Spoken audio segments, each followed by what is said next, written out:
We're here today to launch the 10-week statutory consultation process for the Lower Thames Crossing.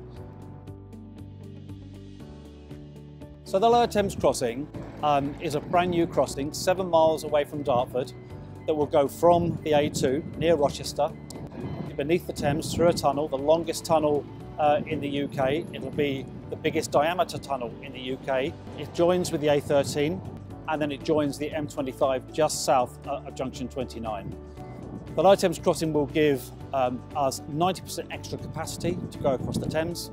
It also gives resilience to the A2, it gives resilience to the M25, and it gives resilience to the heavily used A13. So crossings and our road network will actually feel the benefit of the Lower Thames Crossing. As you can see from behind me, the Dartford Crossing is very much over capacity. The QE2 bridge was the last part of the crossing that was opened up in 1991, and the crossing currently has in excess of 180,000 people using it per day. The design capacity is 135,000. We're going to reduce it by over 20% so that people have better journeys and more access to jobs and the economy. We have spoken to many businesses and stakeholders who find it very frustrating not being able to trade either in Essex or Kent.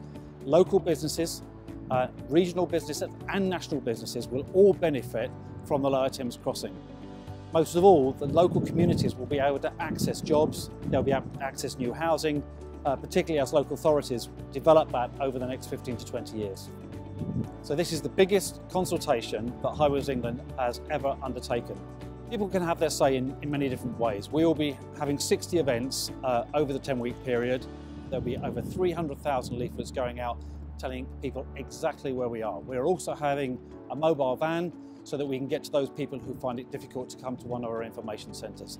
And all the information will be online for people to download and read at their leisure. We appreciate that putting a piece of civil engineering of this magnitude may well cause some people concern for the future. But we've worked really hard with both communities, with stakeholders, with businesses to listen to their concerns about the original design that was released at the preferred route announcement. What that has meant is that we've been able to reduce the height of the network down so that effectively we'll be shielding people from operational noise. We've been able to increase the capacity of the Lower Thames Crossing from 2 lanes to 3. We've made much more use of the Tilbury Junction. We're also moving the tunnel further south into Kent, and we've reduced some of the heights of the viaducts too. So we've done an awful lot of work to ensure that we've listened to the communities and built that into the design, and people will be able to have their say on that. This is a once-in-a-generation opportunity to deal with something which has been incredibly frustrating over many, many years. For those people who use Dartford Crossing, they know what I'm talking about. From Southend to Blackwall Tunnel, there's only one crossing. This is an opportunity to change that. It's an opportunity also to make sure that the people of South Essex and North Kent particularly understand the opportunities, the economic opportunities, the family opportunities, the learning opportunities is there for them.